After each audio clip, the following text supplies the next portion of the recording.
आपको पता है कि सबसे ज्यादा मुझे सत्ता बल निशाने पे रख के चलती है।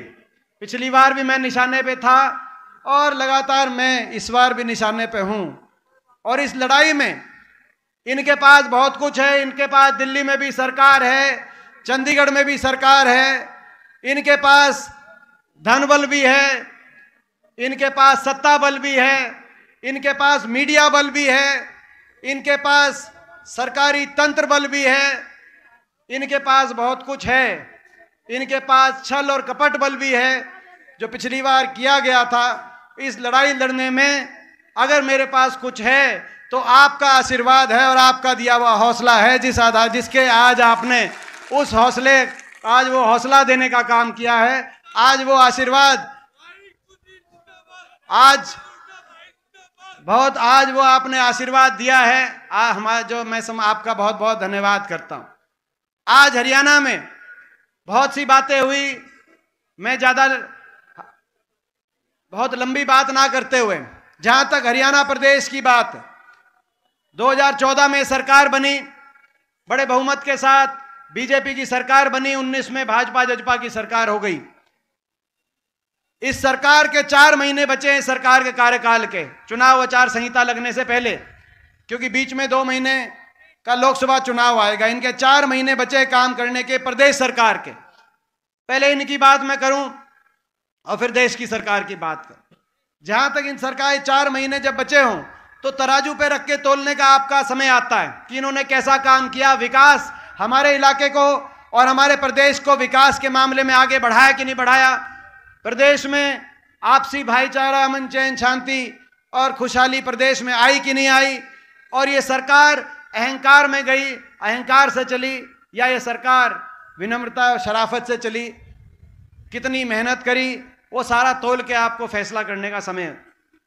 जो हरियाणा प्रदेश देश में 2014 से पहले, जब चौधरी उपेंद्र सिंह हुड्डा जी के नेतृत्व में देश में विकास में नंबर 1 माना जाता था, इनका रिपोर्ट कार्ड ये कि वो हरियाणा प्रदेश आज विकास दर में तो देश में 17वें पायदान पे आ गया, विकास की पटरी से उतर गया हरियाणा।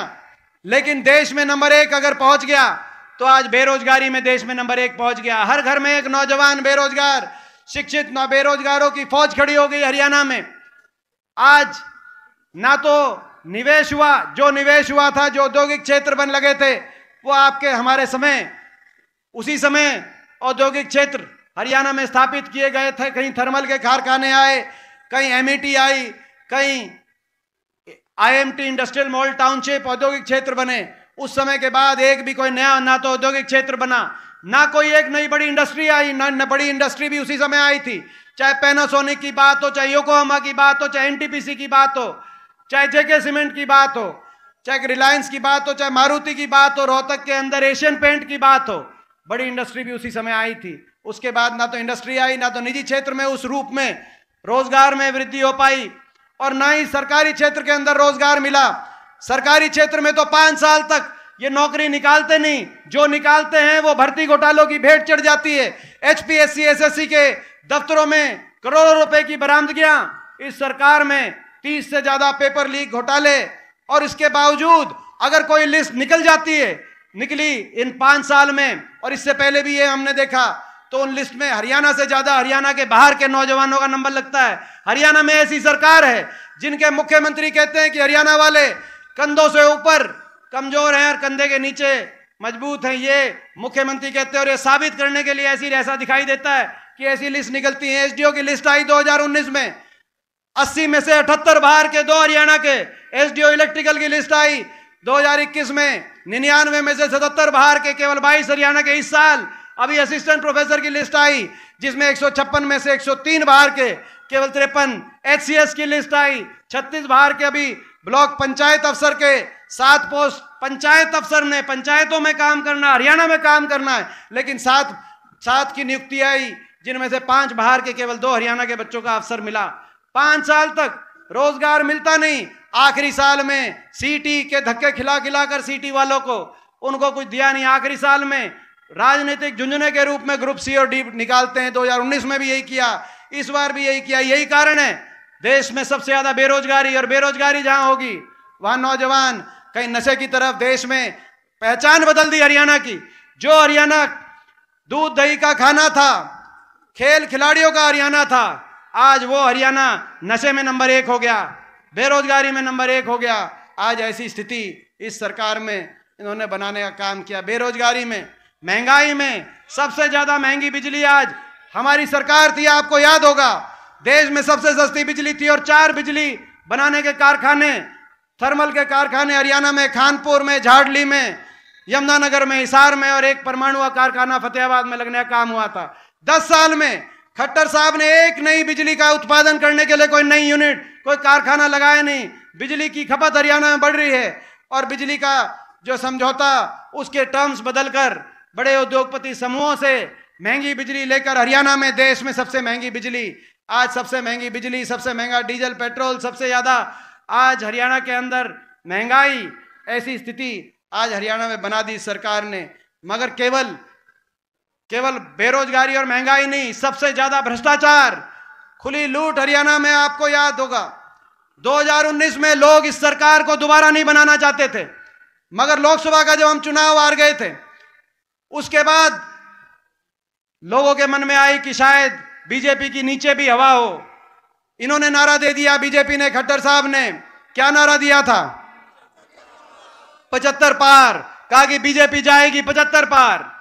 लोगों ने उस 75 पार के नारे की हवा निकाल दी। बीजेपी के 14 मंत्री थे, 14, एक इस क्षेत्र से भी थे, 14 मंत्री थे बीजेपी के। 14 में से 2 विधानसभा में वापस पहुंचे। अगर सरकार से लोग खुश होते तो मंत्रियों को, जब हमारी सरकार दोबारा लोगों ने चुनी थी तो सारे मंत्री पहले से ज्यादा बहुमत से चुन के आए थे। 14 मंत्री वापस नहीं पहुंच पाए विधानसभा में। और प्रदेश के अध्यक्ष सुभाष बराला थे, उनकी तो वहां से शायद जमानत भी उनकी बची थी कि नहीं बची थी। ना तो पार्टी के अध्यक्ष जीत पाए थे, ना कोई मंत्री। लोगों ने सरकार को नकारा, 75 पार की हवा निकाली, 40 पे बीजेपी को रोकने का काम किया। लेकिन इस बीच में एक और पार्टी आई, उस पार्टी ने नारा दिया। क्या नारा दिया? एक पार्टी आई जेजेपी, दुष्यंत चौटाला, नारा दिया बीजेपी को करो जमुना पार। एक कहता था बीजेपी जाएगी 75 पार, दूसरा कहता था जमुना पार। इलेक्शन का नतीजा आते ही दोनों बन गए जमा पक्के यार, पक्के यार बन गए।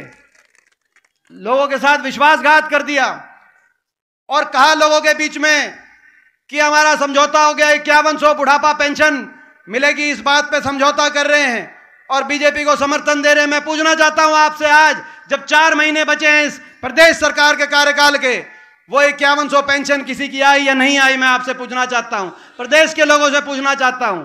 5100 की बुढ़ापा पेंशन का समझौता नहीं था, प्रदेश को लूटने का समझौता था, भ्रष्टाचार करने का समझौता था।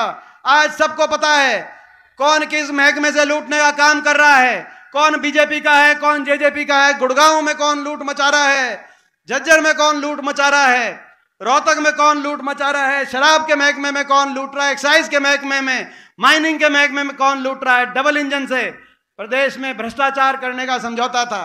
प्रदेश को भ्रष्टाचार में, शराब का तो ऐसा घोटाला आया कि कोरोना काल में भी नहीं बख्शा गया। पूरे देश के अंदर प्रदेश को भ्रष्टाचार के मामले में कलंकित होना पड़ा। ऐसी सरकार हरियाणा में, और विकास की पट्टी से उतार गया हरियाणा।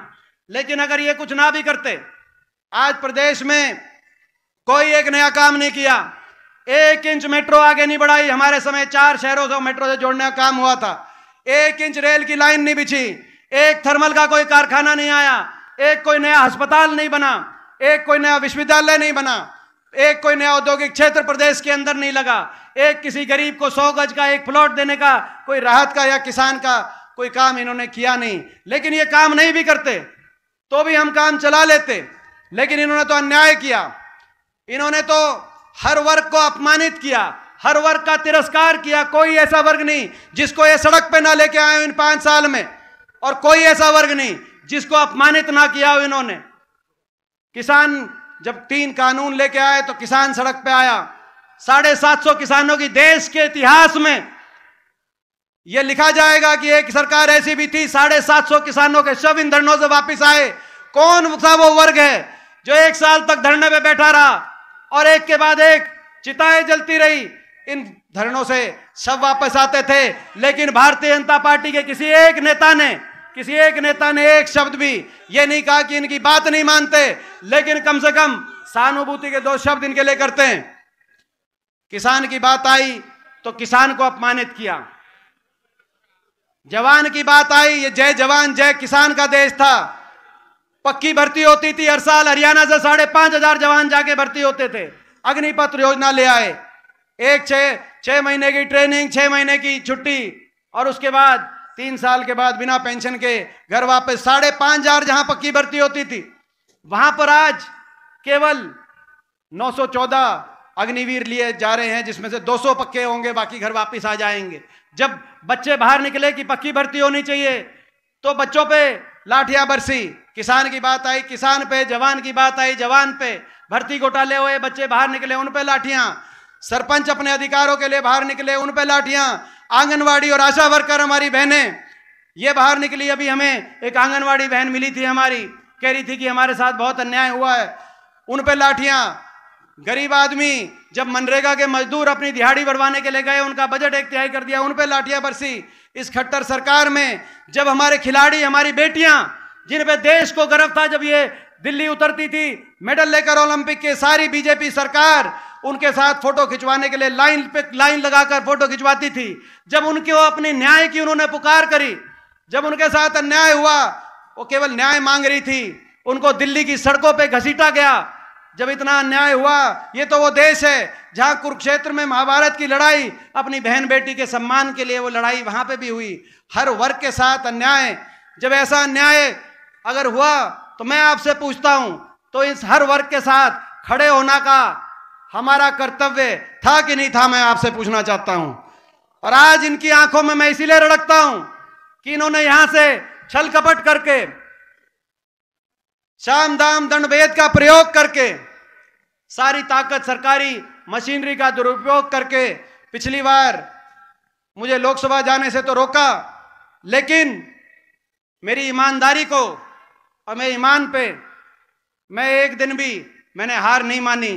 किसी वर्ग के साथ कोई लड़ाई हुई तो देश में आपका बेटा सबसे पहले उस वर्ग के साथ खड़ा दिखाई दिया।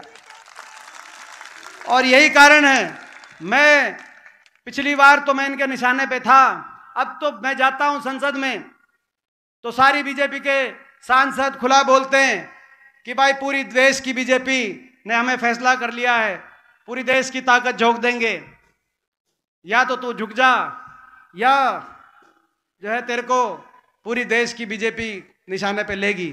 और मैं इनको कहता हूं मुझे परवाह नहीं, आप मेरे को निशाने पे लो, 100 बार लो। मेरे इलाके की 36 बिरादरी के मेरे बड़े बुजुर्गों का, मेरी माताओं बहनों का, मेरे नौजवान साथियों का आशीर्वाद मेरे साथ है, क्योंकि हम लड़ाई लड़ रहे हैं हरियाणा को बचाने की, हम लड़ाई लड़ रहे हैं अपने इलाके को आगे लेके जाने की। यहां से जो सांसद हैं, आपने इनको मौका दिया भाजपा से, मैं पूछना चाहता हूं आज इस अवसर पे कि इन्होंने क्या एक काम किया हरियाणा अपने लोकसभा क्षेत्र में? खट्टर सरकार ने तो कुछ किया नहीं, मगर ये सांसद बताएं इन्होंने कोई एक काम हमारे इलाके को आगे लेके जाने का किया हो। काम नहीं भी किया हो, लेकिन जब काम हमसे छिन रहे थे, जब महम का एयरपोर्ट छिन रहा था, जब एम्स में 10 अस्पताल बनने थे नेशनल कैंसर इंस्टीट्यूट के साथ साथ, बाकी 10 अस्पतालों की फाइल ठंडे बस्ते में जा रही थी, जब सूरा कलोई में सीआरपीएफ बीएसएफ का ग्रुप सेंटर जो हमारे समय बनना था, जब वो उसकी फाइल जो है ठंडे बस्ते में जा रही थी, जब मेट्रो जो साखोल से आगे सापला होकर रोहतक तक पहुंचनी थी, वो वहीं की वहीं उसकी फाइल ठंडे बस्ते में जा रही थी, जो मंजूर शुदा काम थे जब उनकी फाइल भी ठंडे बस्ते में जा रही थी। कम से कम 5 साल में संसद में खड़े होकर एक बार तो बोल सकते थे, एक बार तो कह सकते थे कि भाई ये मुझे, अगर मैं कहना चाहता हूं संसद में खड़े होकर ये तो बोलते, 5 साल में एक बार बोलना चाहिए था कि नहीं बोलना चाहिए था? मैं आपसे पूछना चाहता हूं। मैं आपको यही कहना चाहता हूं कि ये लड़ाई रोहतक लोकसभा क्षेत्र के विकास की भी लड़ाई है, हरियाणा को विकास के रास्ते पे लेके जाने की भी लड़ाई है। ये लड़ाई सच्चाई की लड़ाई है। सच्चाई आपको पता है, मेरी गवाही तो दे सकते हो, आप दे सकते हो। 20 साल मैंने, अगर जो है मैं समझता हूं 20 साल दिन और रात हर रोज की अगर गवाही दे सकते हो तो आप उस गवाही दे सकते हो। अगर मैं सच्चाई में आपकी आत्मा के तराजू पे तोल के आप फैसला करना, अगर मैं ईमानदारी पे खड़ा हूं तो मेरा साथ देना। मैं तो आज आपको ये कहना चाहता हूं और मैं ये विश्वास दिलाता हूं आपको कि आपका साथ खाली नहीं जाएगा। आपका साथ इतिहास बनाने का काम करेगा, इतिहास रचने का काम करेगा। यहां से आपका फैसला वो रोहतक तक नहीं जाएगा, यहां से आपका फैसला चंडीगढ़ में आपकी सरकार लेके आएगा और देश के अंदर भी आपके फैसले की एक गूंज जाएगी। ये मौका है। मैं आप सबसे कहना चाहता हूं, ये जो चुनौती दी है मुझे संसद के अंदर, जो मैं बता रहा था आपको, आपका साथ और आपका आशीर्वाद हो तो बताओ इस चुनौती को हम स्वीकार करें। मगर फिर लड़ाई सबको लड़नी पड़ेगी, मिलजुल के लड़नी पड़ेगी। मैं अकेला एक नहीं लड़ सकता, मगर हम सब मिलकर लड़ेंगे तो भाई सच्चाई और ईमानदारी की लड़ाई हम सबको मिलकर लड़नी पड़ेगी। कहीं मैं पहुंचूंगा, कहीं आपको पहुंचना है, किसी को मैं समझाऊंगा, किसी को आपको समझाना है। कहीं मैं नहीं आ पाया तो वहां भी आपको हाजिरी लगानी है। ये बात लड़ाई मिलजुल कर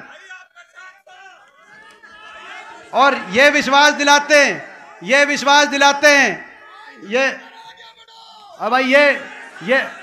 विश्वास मैं दिलाता हूं आपको। हर तरीके का समय सत्ता पक्ष और विपक्ष सब कुछ देखा। इस बार हरियाणा में आपका माहौल, पूरे प्रदेश के कोने कोने में मैं जा रहा हूं, आप भी जाते हो हरियाणा प्रदेश के कोने कोने में। हरियाणा प्रदेश के कोने कोने में चारों तरफ लोगों ने मन बना लिया है। हर कोने से एक ही आवाज आ रही है, बीजेपी जेजेपी की एक खट्टर सरकार जा रही है और हुड्डा साहब के नेतृत्व में, उदयवान जी की अध्यक्षता में कांग्रेस पार्टी की सरकार आ रही है। हरियाणा कोने कोने में हम चुनौती देते हैं, जमुना पार वालों को भी चुनौती देते हैं।